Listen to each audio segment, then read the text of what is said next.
I'll introduce. Well, welcome to Fear Talk number 30. Within the last 6 years, I've done 30 of these episodes. Really, my goal has been to find very interesting speakers, some that I know, some that I don't know so well, like today's speaker. And I'm really interested in having conflict and constructions of dialogue that are got to do with the topics centered around fear. And of course, all of the spins around fear. Now, why did I do that is because I find our society, and I'm going to just say Western society, general, the modern period, my experience is that fear is not a comfortable conversation. We can have opinions about it, we can complain about it, we can do different kinds of dances around fear or demonstrate and dramatize our fear and anxiety. But what I find really missing is really in-depth conversations with some nuance, with context. Especially today, our guest is going to give us a historical context to fear as he's understood it in studying particularly American history. And that becomes very exciting to me because in all the 6 years, I have not talked to a historian in my series. And I went, okay, I've got to bring fear together with history, a historian, very well crafted and seasoned at their age, is the Dr. Emeritus Professor of History, Peter Stearns. I think, Peter, you were last at what university? Well, I've been at George Mason University. Okay, and can you just tell us a little bit about that university and how you got there? Okay, well, the university is relatively new, about 50 years old. Um, it's located in Northern Virginia, which is, this actually relates to our topic, which has enjoyed massive growth, mainly associated with the federal government. So the university, although new, has actually had a fairly rapid ascent. It's very large. It's the largest public university in Virginia. It's a Research One university.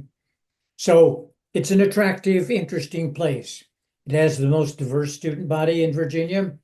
Um, all sorts of interesting elements. I Okay, came here, frankly, because they were advertising, this is back in 2000, or okay, actually 1999. They were advertising for a provost. And I was at that point a dean, and I had been interested in jumping up one level administratively. So I applied for that job and got it. So okay. that's why I came here. I stopped being provost about 10 years ago and simply reverted to full-time faculty, Yeah. which is what I've been doing until I retired last June. So what department would that be at George In Mason that you history, were in? It was history, straight history. So, history okay. and art history, yes, right. Yeah. So I think the university before that you were in humanities more generally and broadly. Well, there was a history department. I was in the history department. You were dean. I became dean of the Humanities and Social Sciences College, yes. Okay, good. So you have a lot of experience. How many years, decades in higher education? Well, I taught with a couple of years for leave. I taught for 62 years. Yeah, please, audience, take that in. Just let's take a little breath here of respect that you could handle the institutional life, number one, and for all the changes it's gone through. I think we're going to have a very interesting conversation, Peter, Look forward to it. because of that long trajectory. And that's why you can even see I'm asking some historical questions here today, because I really want to keep, we're going to enter politics, no doubt, sociological, psychological, a little bit. But I think the historical perspective is so important in I'm calling the post November 5th era, whatever it might become. As you know, I'm a fear researcher as well with focus. You have studied fear. You have a book called American Fear. You also have another book on emotional styles and other articles. So the thing I was attracted to you, Peter, just for our audience historically was in my grad studies. So this is 25 years ago. I came across your work. I was interested in the culture of fear in education and how that culture of fear dynamic shapes policy, practice, curriculum, and obviously shapes the history of where we're going in some other way. But I'm not a historian background, but when I found your work on emotionology in a 1985 paper with your wife, I think at that time, Right. um, it was Stearns and Stearns, 1985. I still have that paper. It's a really precious paper to me because you used the word emotionology and published it in a very, reputable journal. And I said, okay, now there's a thinker that's, trying to coin something, a new, even subdiscipline, emotionology as a subdiscipline. And at that time, I was already playing with the idea. So this is just before 2000 of a notion of fearology. And I was kind of playful with it. I wasn't in a scholarly position like you with a long, track record as an academic. So, but I was playing with it, and part of me is dead serious about it, that it's another sub discipline that perhaps might be good for the mix. And I remember at some point, not too long after 2000, you and I started some kind of correspondence on emails. And to my appreciation, you have been one of the most sincere academics I have ever met for 15 plus years who actually answers my emails. Um, so thank you very much. I My pleasure. appreciate that dedication. Is that a dedication you have to all your students? Is that just an ethical practice you have? I am What is it? constitutionally incapable of not answering an email. Very interesting. So I find it engaging, and my correspondence with you has been really quite rewarding.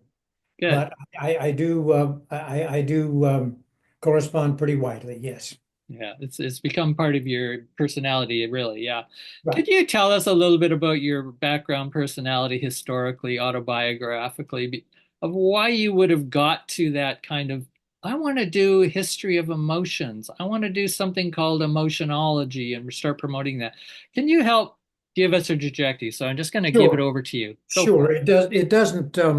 It doesn't initially connect to fear very much, That's fine. but I had done a project in the 70s, um, really derivative of the gender discussions that were going on around second wave feminism.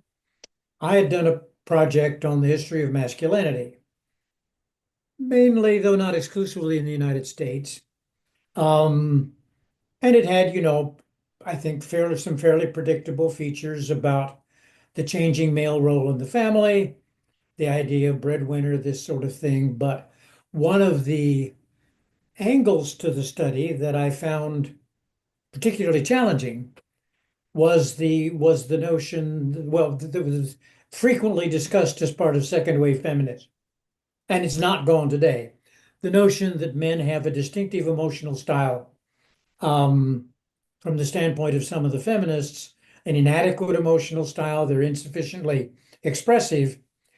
So, from the masculinity angle, I began to wonder, well, can't we also do, as a bit of a stretch, the history of emotion? And I Mhm. began with the history of anger, which Okay. is certainly an emotion that is frequently associated with men. So I thought I became interested in anger for its own sake, but there was a gender connection, and that's sort of how I slid into the notion that emotions are partly historically constructed, that they change over time. They respond to changing standards, which is where the emotionology term fits. And I wasn't the only one doing this, but there are really Yeah. not very many people before 2000 doing the history of emotion. Yeah. A couple of other Americans, there were some French, but it was a pretty new field. And I think those of us who ventured it were something of pioneers. Yeah. Um, it's the notion that emotions change, not totally, but the notion that emotions change, that one way to understand them is to look at them as responses to shifting contexts, really becomes a pretty all-purpose tool. So I got into, well, my biggest work, which you've held up briefly, American Cool, did have something to do with fear, but my biggest entry into fear was um, in sort of evaluating the response to 9/11, Okay. where I found American reactions. I don't mean to be preachy here. I found American reactions somewhat excessive, um, clearly in the diplomatic military sphere. And I thought, well, let's look at patterns of fear in American history to see if this wouldn't provide a partial explanation of why we've become so vulnerable to fear. Without going into this project in detail, there was an interesting opportunity for comparison. It's a complicated comparison between American reactions to Pearl Harbor and American reactions to 9/11. And there was a lot more overt fear associated with the 9/11 response. Some of the reasons are obvious. Pearl Harbor was geographically remote, more military, et cetera. So I don't mean this is a big mystery, Mm-hmm. but I did and do think there are elements in the 9/11 response which relate to current issues where Americans have become particularly susceptible to certain kinds of fear, and it has a strong and frankly somewhat troubling political dimension. So we're talking about constructing a fear. So we're talking about fear as an emotion, which is one of the foundations that you sort of, I'm going to start there. Yep. That's an established philosophical, psychological, trajectory. And then you Yep. said, as a historian, I'm going to piggyback off that. I'm not going to worry too much about deconstructing the notion of what fear is, like Ma. But you said, I want to look at how it's being constructed. And I'm very interested in that in my work as well. So, what do you mean by constructed? Let's just go parse it through a little bit. Let's take 9/11. Why was that such a more exacerbated reaction that penetrated not only America, right through North America, the world in many ways, the post 9/11 era, really? What are some of how you see the construction different than, say, a Pearl Harbor? What would be some Okay. of those issues? Okay. Again, part of the answer is obvious, and I Yeah. don't want to pretend this is more mysterious than it is. But the two most obvious angles um, are first the role of the media. Um, Pearl Harbor was a dramatic event, but it was remote. It was not visualized for Americans. You couldn't see it until you got to the movie theaters for the weekly newsreel. It did not come into your home. It was obviously made available on radio, but in terms of, I mean, I don't know how much you were involved with 9/11, but those buildings fell dozens and dozens of times on that one day, and you saw it I saw. constantly. So the media blitz and the emotional repercussions of that blitz, I think, go a long way to explaining why Americans found this as shocking as they did. It was a big deal. I'm not Yeah. trying Mhm. to pontificate, but I do think we reacted more sharply than we might have, and some of the reactions proved unfortunate. So media hype, um, it sold ratings. I mean, it was a legitimate event. I don't mean to fault the media here, but the media played it up for all it was worth. Then another connection that became clear pretty quickly. It also fit political agendas. Um, it was Example. Well, it proved to be a very, very good way to sell support for the Republican Party.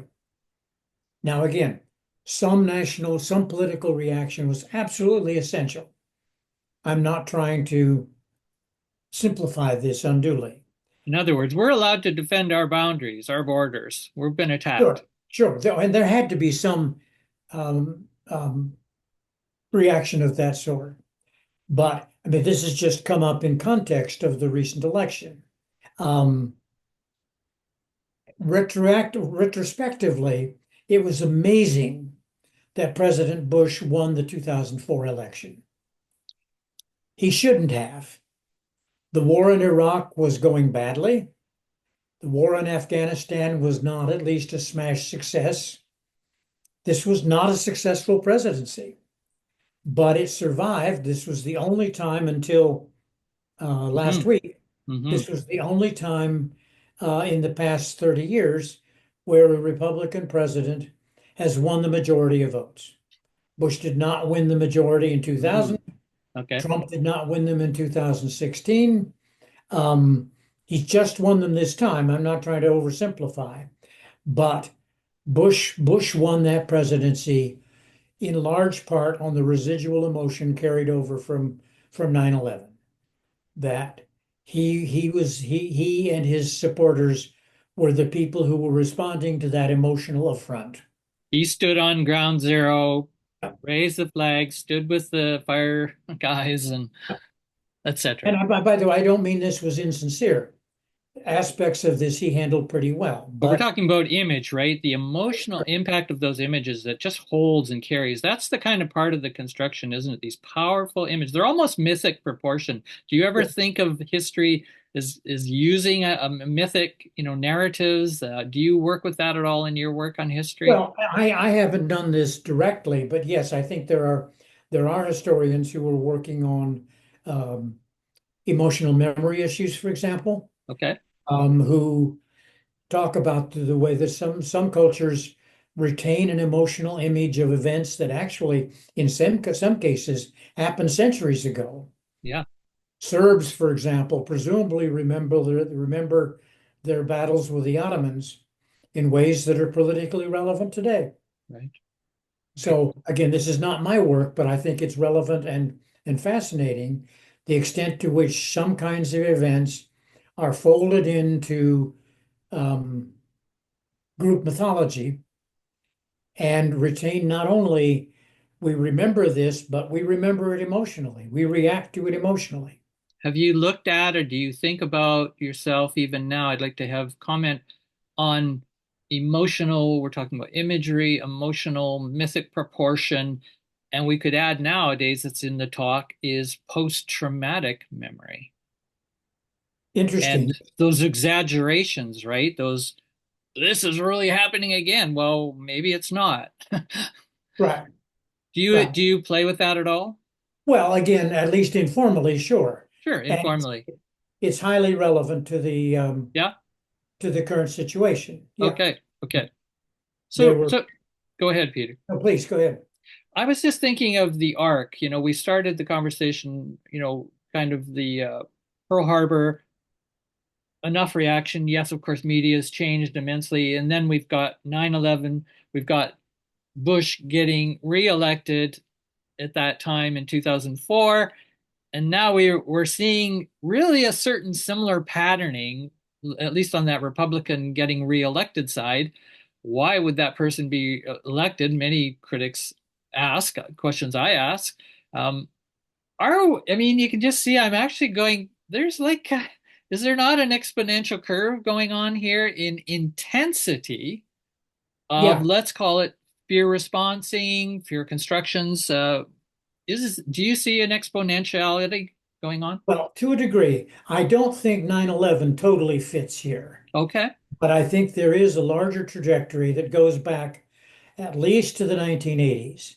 Okay. There is a larger trajectory in which Americans became particularly susceptible to exaggerated fears about patterns of crime.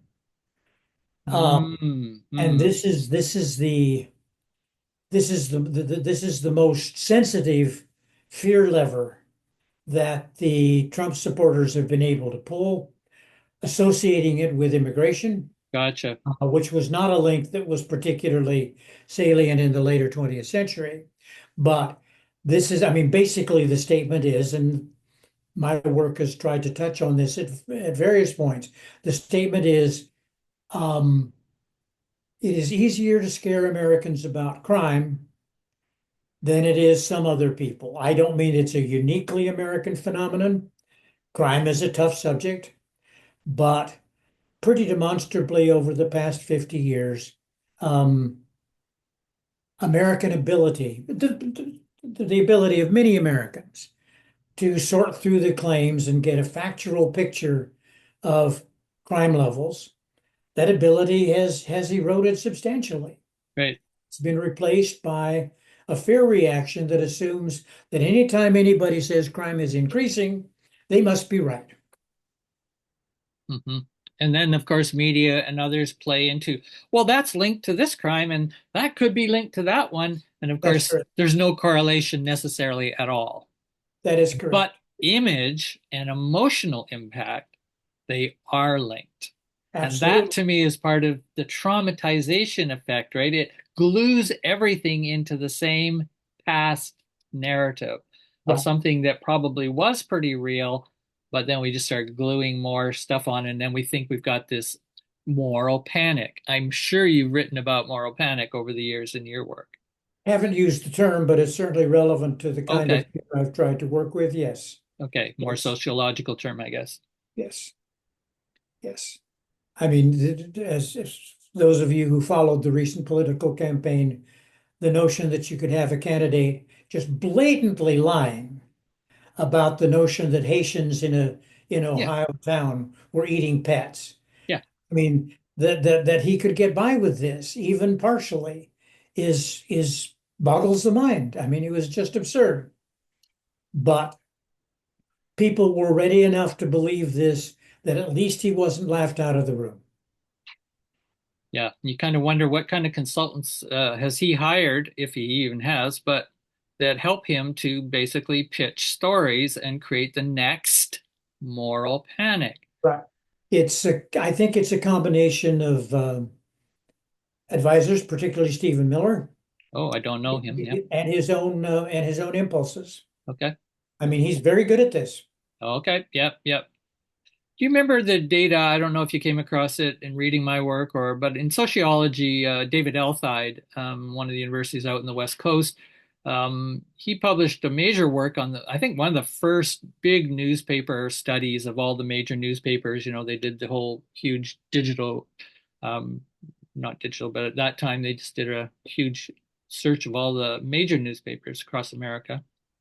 And what they did is an analysis of how often the word fear or a related term shows up in titles of articles. And before 1994, I don't know how far they went back. They didn't go that far, but it was, certain amount here and there where fear would show up in a title, right? Or a related term, terror, or might be something else, panic.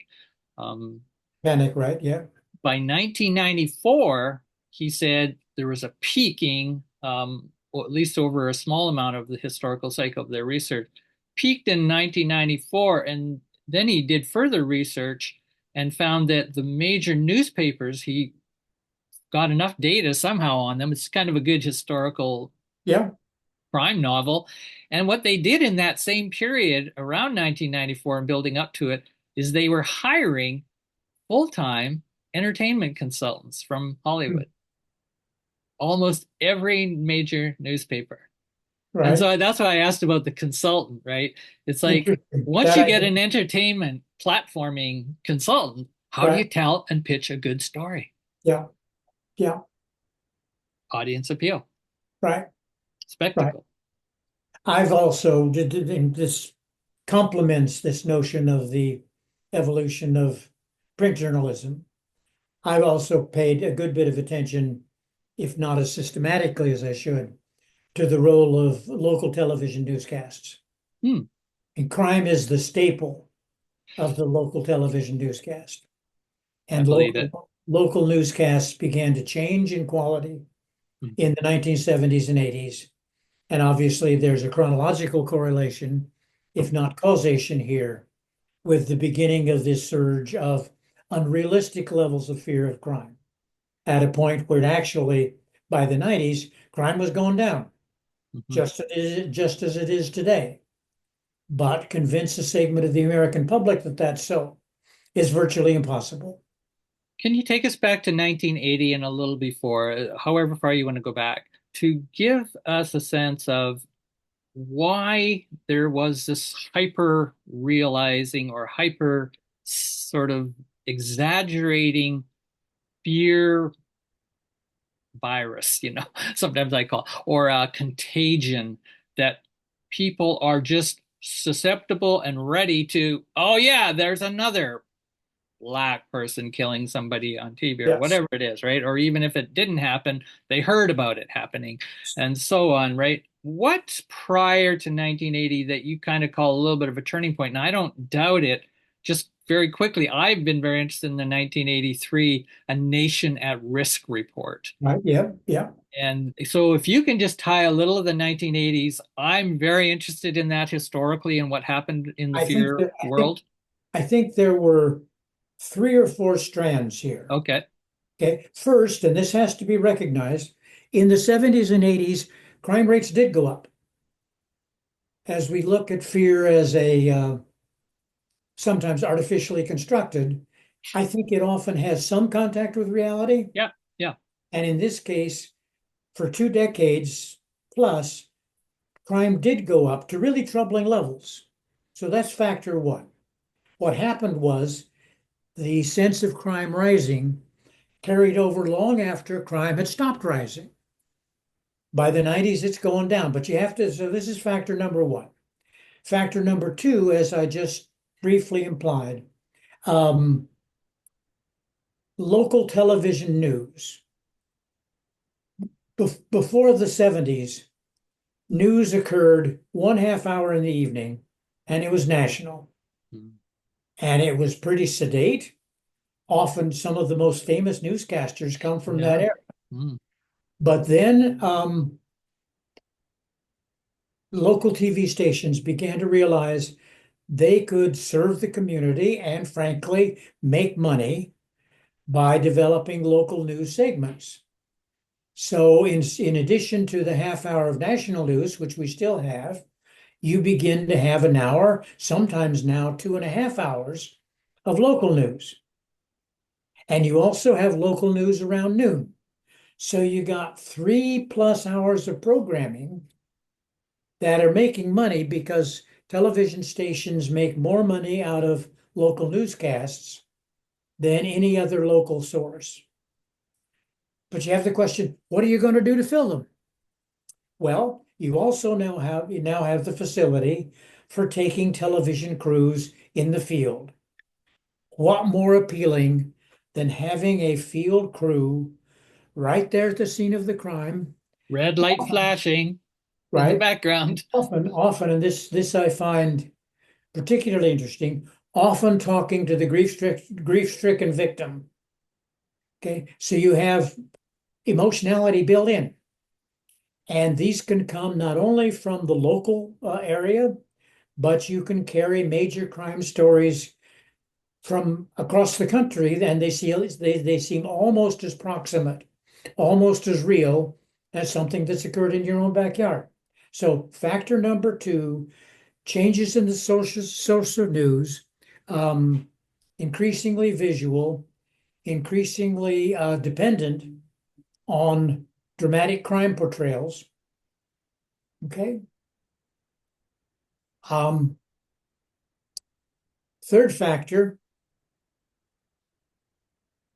I think particularly because of new patterns of women's work, um, neighborhood ties begin to attenuate. So we're talking again, just building up to the I'm 80s talking taking off. 70s, 80s. Okay. So people were and are less socially connected to their neighborhood than they had been before. This Yeah. was not an evil plot. It was just the obvious result of housewives stopping being housewives and becoming part of the labor force. The And ability to maintain informal local networks declined, and that has never been repaired. So it became easier to be suspicious even of your own neighbors than had been the case before. And then finally, which I think you implied earlier, you do have the repercussions of the civil rights era. The notion that race and crime are still deeply associated, and fears of crime are a way to react to some of the gains, or at least surface gains, that were being made on the racial front. yeah. So, four factors intertwining: actual crime rates, changes in media and their emotionality, changes in the cohesion of neighborhoods, and race-based reactions. Boy, that's a great combo. You know, we lived in the States, Barbara and I. She was teaching at the University of Southern Illinois, Carbondale. We were there for 9 years, and so got our fill. We're Canadians, so we got our fill of American history. Watched a lot of films, but talking to locals, one of the things we'd hear around just some of the towns, and somebody would say, "Oh, that town there," and this is like right where we lived. Right. That was a sundown town. And we went, what? What's a sundown town, right? And naively. And it was the fear of crime of Black people. You Right. have to be out of town by sundown. Right. And so that coding is actually still alive in the memory, very fresh, Yep. the year 2010. This is still there. Right. And again, that's that emotional memory. It's got imagery with it. So Right. very strong historical patterns, still breeding that sense. And we were right on the Dixie line pretty much, right? So And very, very close. um, Yep. learned so much about that contagion that's just kind of built in the fabric of memory and Right. exchange, even just ordinary exchange. Right. And now what's been added to that that's particularly salient for the recent election is this has been transferred to immigration, Yeah, thank you. We where just, the actual data are absolutely contradictory. is that right? Yeah, immigrants commit fewer crimes per capita than native-born Americans Thank by a you. fair margin. Thank you. Doesn't mean there's no crime. Of course, Yeah, there's, no, yeah, for sure. but the ability to associate immigrants, particularly immigrants of color, with unrealistic crime fears Yeah, is frankly troubling and amazing. both. It hasn't supplanted the older race-based connections, but it's added to them substantially. Yeah, yeah. And then this kind of idea of I would like to pull out cooling. You came up with this word, American cool. What a great title. Where'd you get that title, by the way? I'll just show your book cover here. Well, it's derived from the changing meanings of the word cool. Okay. That cool used to mean, you know, withdrawn, etc. But Yeah, right. Okay. in young people's parlance by the later 20th century, cool was good. That's cool. Cool meant you were, I'll tell you a story about this. Cool meant you were in control, um, and then that, among other things, meant control of your emotion. So the book was talking, now this is tangential to the fear angle. The book was talking about how Americans became increasingly persuaded that maturity involved the capacity to ride herd on emotion. So are you kind of on the masculine side? I mean, there's probably some beyond that gender, but sounds very masculine bravado to me in another way. Yeah, no. Well, it does link to standards of masculinity, but just for the record, and I Oh, don't want to get too complicated here, I think that culture has now eroded. so cool If I culture has now eroded. Yeah, Okay. and I have actually an essay that just came out a couple months ago Oh, that argues that the emotional system that I think actually did describe elements of the later 20th century, that this has been eroded in favor of more open emotionality. more open. And Okay. obviously links to the increasingly vivid and open expression of fear. And we'll see that in a lot of interviews with victims or people, activists, Exactly. right? So, People being challenged on campus, and it's just like an explosions of emotion, and it's almost that's the way you do discourse in a yes, civil society. yes, and You you're more mature, you're more respectable if you can let your emotions hang out, okay. which is sort of the reverse of the emphasis that I found developing in the later 20th century. Yeah, yeah. Well, it's interesting to me to study something like cool. Well, the way when I picked up your book, it took me a while to figure out what you were doing in it. And it's not fresh on my mind, but I kept thinking in the back of my mind, this is really relevant to the study of fear and fear Oh, yeah. constructions, right? Because it, for when there's fear, there's a reaction to fear. So Right. fear doesn't exist in a neutral background. And I kept thinking, okay, well, then you got to really study this dialectic. Fear arising, and then something is always going to respond from that. So Right. we've had things like, well, fight response, flight response, a freeze response.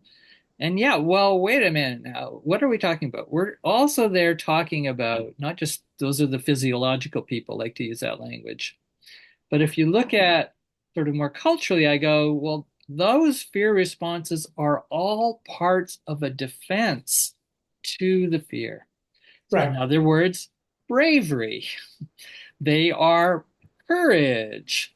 They are, and I kept thinking, and I pushed that envelope that I thought there was more than just bravery and courage that humans were accessing throughout human history, Right. evolution of humankind. And I went into some higher levels of even using fearlessness that I do not think is exactly the same as courageous. I can see enough evidence. It's a more mature state. So I was kind of arcing out early bravery as just that quick response where you don't even know what you're doing. You don't even think of the ethical consequences. It's not reflective but it's a brave response Right. and to a situation. You jump in, you step in front of the car, you whatever. And then courageous, more interiority, more thought. What's the risk to that? Right? Some contemplation. I think Right. that's a different level of maturity. It's not one is better than the other. It's just like that's kind of grade one, and this is like grade two, and this is, and then I take it up to some of the other kinds of responses. But you see, all of that to me, in some way, is it. That's what I thought you were getting to. Is in a way, I'm going to ask you, I guess this is where this is going. I'm just spontaneously spinning. So it's like, is cool bravery in another form? And what's happened to bravery in America? We've been talking about what's happened to fear in America. Let's Okay. do a little history of bravery that goes with fear. Thank you. Okay. I have Took me a not while done. to get there. I have not done this. In the first place, cool. The meaning I was attributing to cool doesn't have a lot to do with bravery. No? No. No. It's a more superficial ability to ride herd over emotional expression. So what Where would you I call that if you didn't call it cool? Is there another synonym? oh um Is it like being smart ass? I mean, it's almost a little like no, it's that. not Not smart quite. ass. It's not I quite. mean,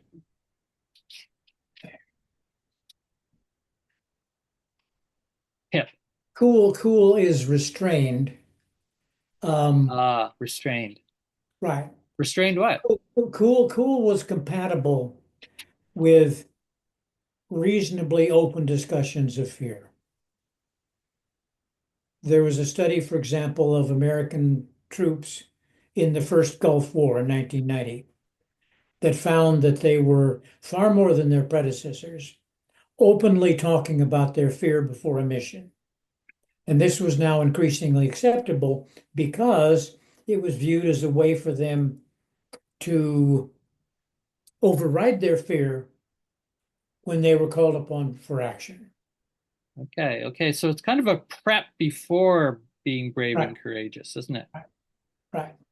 Isn't that a kind of Whereas, self-regulating process? Getting attention on your what's disturbing for you. Once you get attention on it, right? Because that's why you talk right, about it. You get right. attention, social validation. But it's also turned out, and I don't think this was clear in 1990, it turned out to be compatible with a widespread sense that if you've been in a situation where fear emerged, you were likely badly shaken by it and should be excused for subsequent maladjustment. So the rise of and I don't mean to Yeah, simplify a complicated topic, but the rise of the ubiquity and acceptability of PTSD is absolutely fascinating. it Um, is. it's arguably a good thing to a point, but my own belief is we've ended up overdoing it. So, thank you very much. I'm just jumping in because sociologists are talking about the victim culture. Yeah, Yeah, And I think that's what you're paralleling here a yeah, bit. And again, it's not to blame the victim for what they've experienced, because that can be very real, can be very traumatizing or whatever.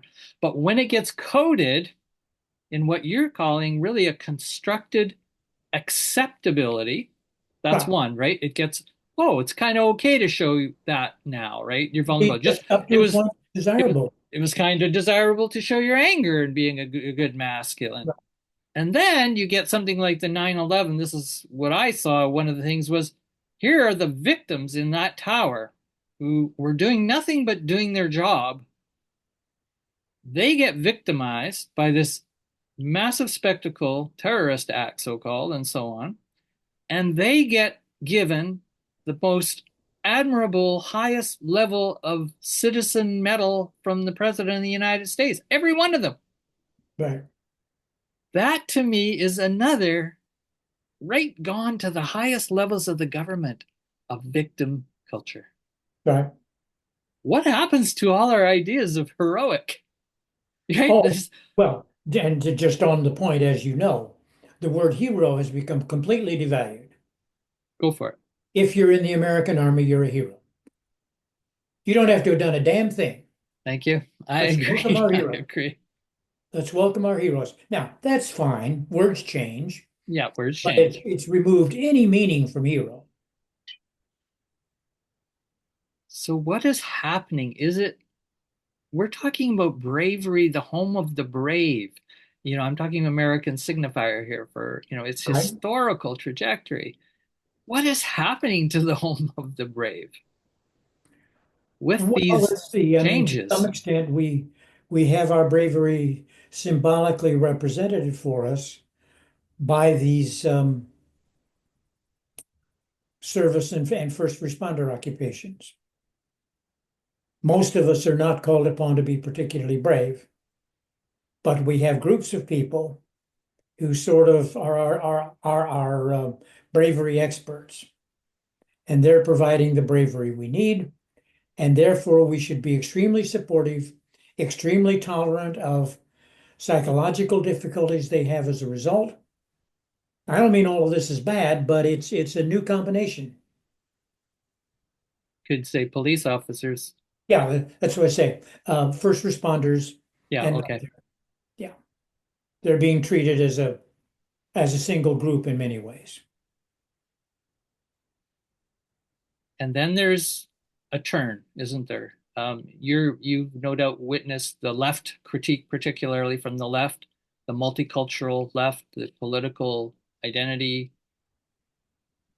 and they are now kicking back, it seems to me, majorly to help a Trumpocracy, as some people call it, advance to the highest level of office in America, as we now have someone who is the commander in chief of that ilk. Right.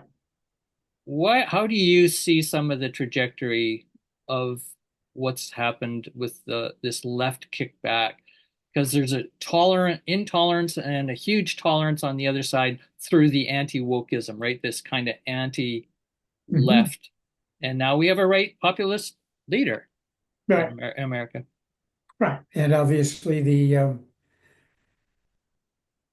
woke position is going to be increasingly challenged Yep. both by the Trump people directly and by the sense on at least a large part of the left that the wokeism was overdone, that this was one of the sources of defeat. So the left, I mean, how, it's really too early Yeah. to say what's likely to develop here. Right. Right. But elements of the left are going to be much less interested in and sympathetic to the priority of the woke positions than they have been in the previous 15 years Yeah. because they just didn't play well. And was it not a scare? It was too scary.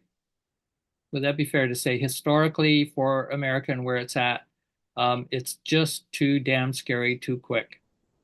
It took a while to get there. You know what I'm saying? Everything from the transgender to race and the left, socialism, but that was kind of the old trope. oh, you socialists, but it's kind of a lot more than that now. Yes. Is it not that people are just too scared for a change that was being asked for Yeah, from well, this left I mean, movement? this is not particularly original, but I do think, and Trump support came for a variety of reasons. There's no single Yeah. group, okay? But an element of Trump support, I think, genuinely comes from white middle class Christians who are genuinely afraid and up to a point realistically afraid Mhm. that their capacity to define American culture and character is being undermined Mhm. by changes in the racial composition of the nation and changes in the upper levels of the educational establishment. Their fear is, I mean, they don't always articulate it too clearly, but their fear is quite real Yeah, I agree. because, as you know, um, the majority of Americans, the majority of Americans are still believe in God, but the majority of Americans are no longer in a religious institution. Right, And that's the first time in American history that this has happened. right. So we're undergoing some very real change, and Yeah. change often prompts fear. And the statistics, I don't know them exact. You may, that we're shifting in the next 3 or 4 or 5 years where white is actually going to be a Yes, minority in your white will be country. a minority. That is correct. And Yeah, that's, even if people don't have that notion too exactly. precisely, that can be very, Yeah. very troubling. Yeah. So it's a rational truth in a way. That is a Yes, fact. It is happening. But the emotional contagion that goes around that, and as we said, this long trajectory of historical trauma, right. what's going to happen with if they get in power and so on. So we had a black woman, so called, right? And Right. there's no way. And they're trying, and Go ahead. here's a related point that touches the fear button even more directly. They're trying to take our children away from us. Say The more. transgender people, the gay people are infiltrating our schools, and they're going to take our kids from us. Oh, yeah. Very powerful. I mean, I don't think it's Very powerful. realistic at all, but it's very powerful. Very powerful. Yeah. So, Peter, you've watched a lot of American society. You've watched, the society going through. What has to happen in our education systems now, post November 5th? I mean, if you were to talk to a school board, let's get a historian up here, right? And the school board invites you in. Wow, we've got to now deal with post November 5th. Maybe we should bring a historian in. That would be I would vote for you. Come in and talk to them. What would you say? How would you lay it out? Well, Public that's school good. system. I don't know that I have a great response to that. It's a great Doesn't question. matter. Just go for it. Um, okay. It's on My the first spot reaction was I have to be really careful. for you. Well, not just for me, but for the positions I value. Um, and we need to make nice noises about the importance of welcoming a multiplicity of views, um, not getting the curriculum wed to any particular political position, because we don't know yet how fiercely the Trump people are going to attack education, but they're going to attack it to some Oh extent. yeah. Oh yeah. So my first reaction is, you bring me before a school board now, I'm going to be careful as hell because Yep. I don't want to throw the baby away with the bath. Yep. Longer term, I think we do need to talk about and educate. Well, sort of thing that has been talked about. We need to talk about an education that more realistically represents the complexity of American history. The fact that not just recently, but in the past, the United States has been composed of a variety of groups that have gotten along well or badly, depending on the historical period. So I would urge my longer term lesson is, let's try to introduce a bit more complexity. Let's not get bogged down quite so much with skills training in favor of open-ended inquiries into the nature of American society. But I'm not going to say that tomorrow. Mhm. And it's great for you to be able to say stuff like that, being someone who's septuagenarian plus and a white guy. What you've just said, I think is Yeah, would but be great to be heard. most American historians would say the same thing. I mean, we're a lefty group. Are you? Are you? Okay. I mean, that's part of our burden. We Hmm. are disproportionately lefty. There's no question about it. I didn't know that. Oh yeah, yeah. I don't mean to misspeak, but um, I belonged to a department of about 45 people. I think they're all liberal. Okay, well, that was enough to freak a Republican out right now. Exactly. And the Republican outrage at American education, higher education Higher particularly, education, particularly, yeah. has Merit. understandable roots. I mean, we do not represent the country. I So think what? we represent the best interests of the country, but we don't represent it.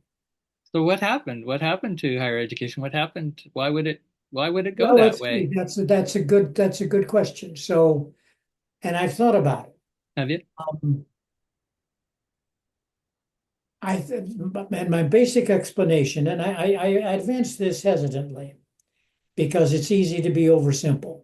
Sure. I think the biggest explanation involves the changes in the right, in the Mm, conservatives, that mm, and Trumpism is simply the latest and most extreme manifestation of this. Um, they moved further to the right. They did not keep pace with changes in, as we've just been discussing, the composition of the American population. And historians who were probably disproportionately liberal in the first place um, yeah. dug in their heels. Yeah, yeah, yeah, yeah. And it's kind of, I mean, I think what you're talking about, that movement to the right, as I understand it, and it's not just the right, I think it's also the new generations, let's call them the modern, postmodern slightly, a certain ahistoricality that has swept across academic and into the culture, Yes, even schools. yes. And that would be deeply disturbing to a historian of professional commitment. And among other things, just this doesn't have to do with Yeah. politics so directly. Yeah. American kids get taught less history than they used to. Yeah, exactly. Yeah, The enthusiasm for STEM subjects, the enthusiasm for skills training has displaced, particularly at the grade school level, but to some extent beyond, it's displaced a good bit of teaching of history and civics in ways that I think do at least help account for some of the historical myopia that one finds in the American public today. yeah. So anyway, I stand for you guys sticking in your heels That, because that, ahistorical of anything to me is just going to lead to, well, it leads to the worst side of populism. I'm not saying all populism is bad by any correct. means. By any means, it's important to democracy as far as I'm concerned, but it can lead to, when you unhook from those fabrics, right? Those anchors of historical, not just even saying historical fact, but Right, certainly historical agreements that enough people make from enough angles. I call them good general orientations to right. reality. Agree. No, Yeah, I think it, as you just implied, I think it does relate to the um, decline, if not disappearance, of any belief that there's certain objective positions that don't depend on personal truth that are yeah, just plain true. yeah, yeah.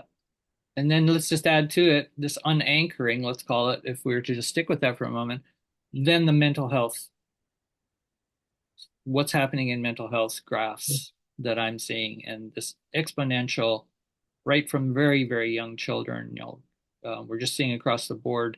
And we're talking about fear, we're talking about terror, we're talking about an ontological Yeah, unfolding. And people, where do you get your anchor? Well, we don't go to church anymore. Okay, so where are you going to go? right, What's right. But happening historical with mental health in your view? This okay, and the links. Give us a few links. okay, so this is an intriguing topic, and actually, A colleague and I have a book coming out on American childhood that tries to deal with this. There are two things happening, I'd like to and see I that. wish I could tell you Okay. how much one is important compared to the other. The first thing that's happening is what you've been implying. There are pressures on American children today that are greater than those encountered by their counterparts in the past. Their school is more intense, not necessarily better, but it's more intense. The Mhm. amount of time spent in the classroom has gone up. The pressure to perform on standardized tests has Yeah. gone up. Free time, recess time, relaxed time in and around the schools has gone down. So even if you just look at changes in the educational system, it is probably understandable why a larger number of American young people are evincing mental health issues. Okay, that's factor one. Factor two, for the past 40 Which is more years, important? Which is more important to you? One and two?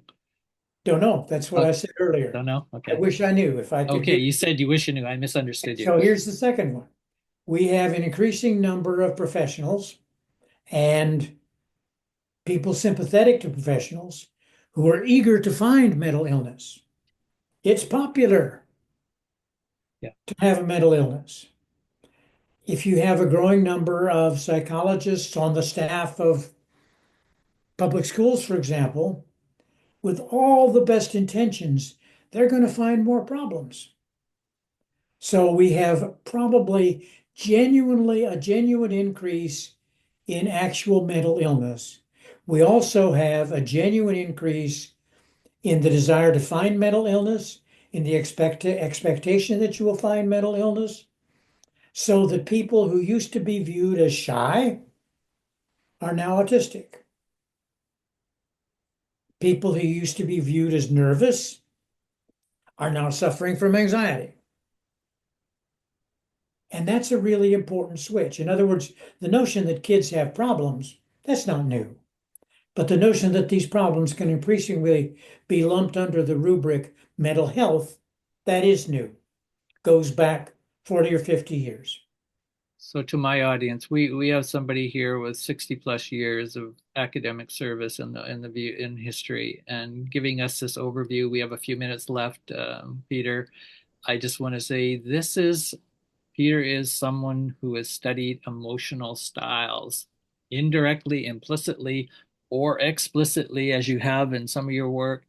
And really, to me, you're really articulating in this last few minutes, particularly an emotional style Yeah, that yeah, it's like a meta style almost. It's yes, becoming a, a mold, a lens right, for a particular style of life, which is we're vulnerable. right. And it's okay to say so.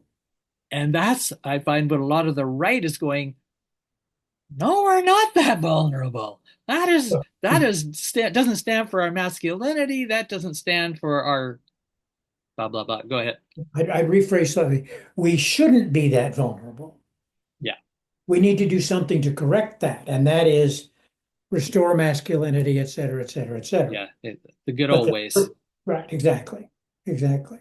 Make America great. Okay, this is great. We've got a couple minutes. Is there anything you want to flip to me as a question, inquiry you've had over the years or during this conversation? Let's just give Look, ourselves some time. okay. And yeah, The obvious question, which you've worked on, I think it deserves further attention. We've been talking as if there's some distinctive United States ingredients to all this. uh, One of the things I find particularly desirable in the emotional fields, including fear, is more comparative work. Um, we just don't know a lot about how other societies are reacting to, yeah, exactly, exactly. I'll just let people see that title. This is one I found very useful Yep, on that exact thing. Great to get all the diversity of views, but some general ideas as well from that. Okay. exactly. Okay. Anything else? So where does that go? Do you have a question for me?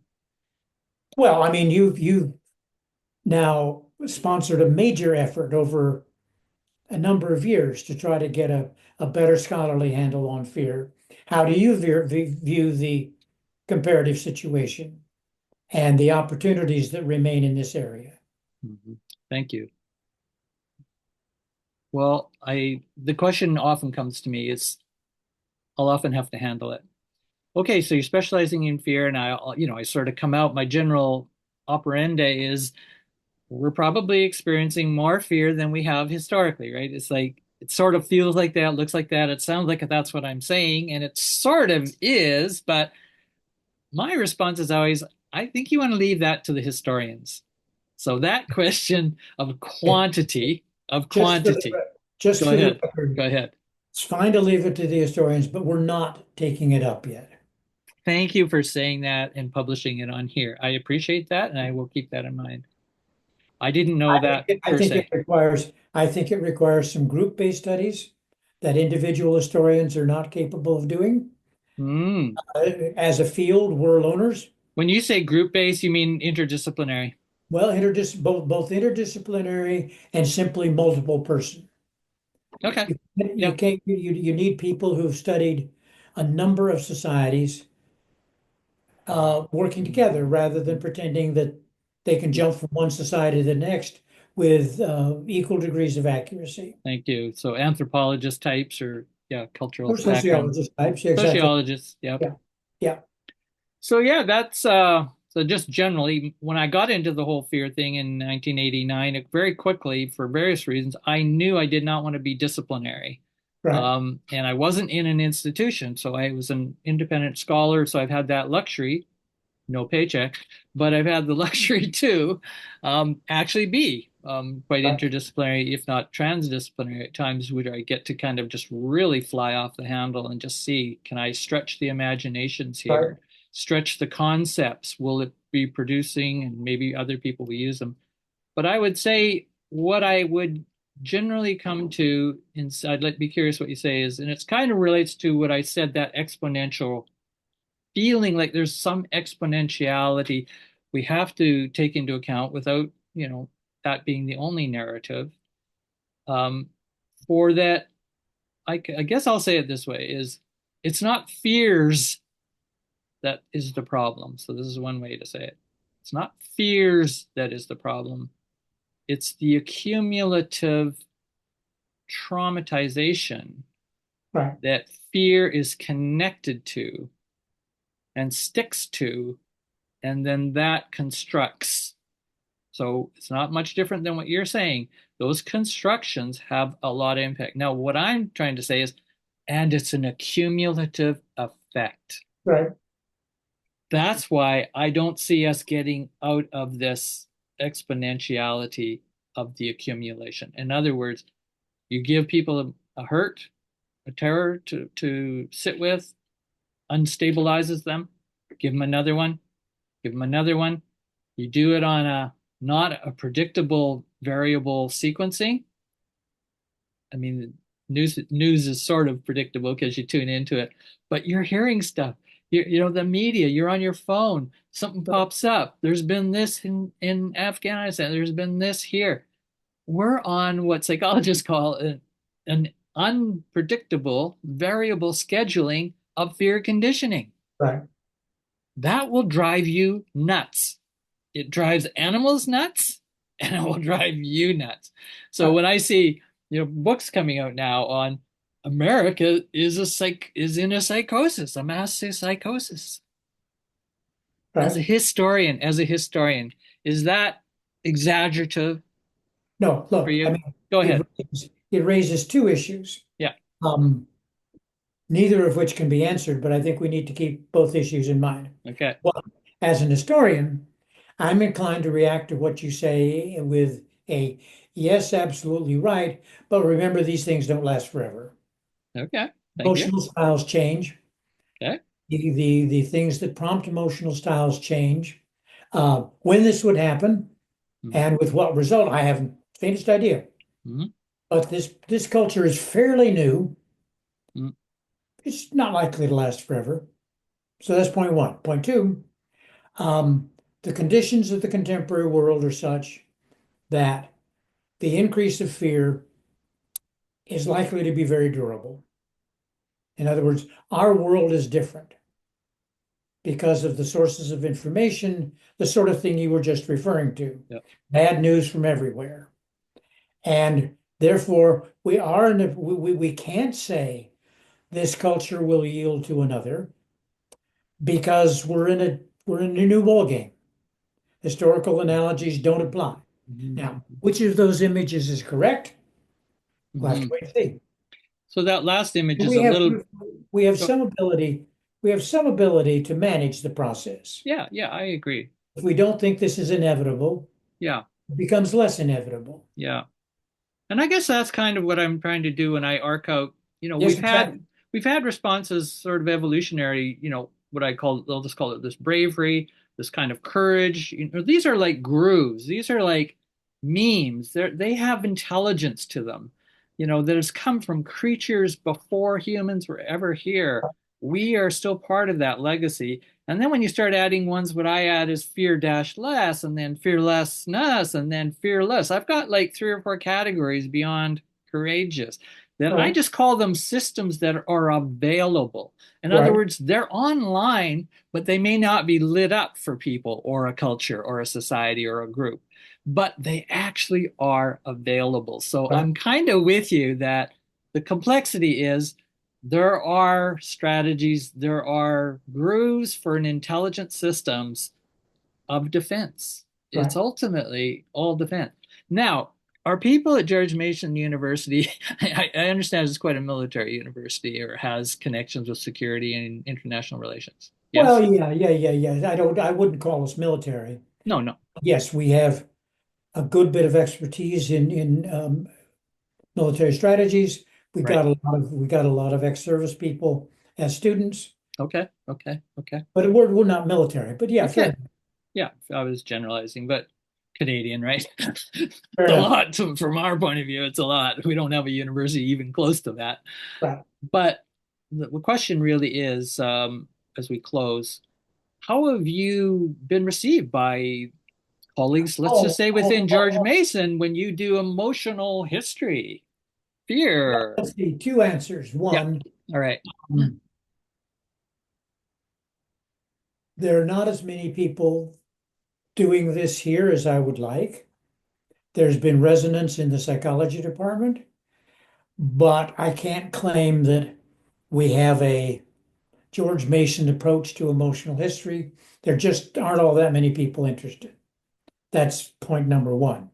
Point number two, um, as you may know from experiences at Southern Illinois, for example, ex-military people are a very diverse group, and some of them are really smart, and some of them are really radical.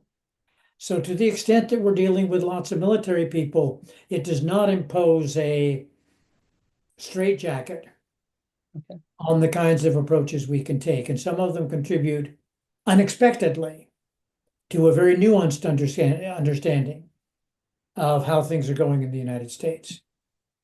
So Okay. that can be an asset, not just a constraint. Yeah. And that comes from someone who's been on the ground. You've been there a long time. Yes, indeed. Thank you very much for this conversation. Your Thank you for the dedicated opportunity. work. I didn't have a clue what you would be like to interview. It's been a delight. Just, I think your sincerity and your open-mindedness, and you always sort of answer a question. This is my feedback to you. Well, there's two or three Fair enough. possibilities. You never say one. I've never heard you the whole conversation. I'll check it when we play it. You Fair never enough. come up with one. Is Fair that enough. part of your strategy? Probably. Fair enough. Good statement. And it has its drawbacks. I don't deny that. Yeah. Are you sitting on the fence? Right. Exactly. Right. Exactly. I don't think so. I think you're thinking like a really modern complexity kind of Fair enough. thinking Right. I that hope I'm so. interested in. Right. Thanks for the opportunity. You're most welcome. See Right. you later.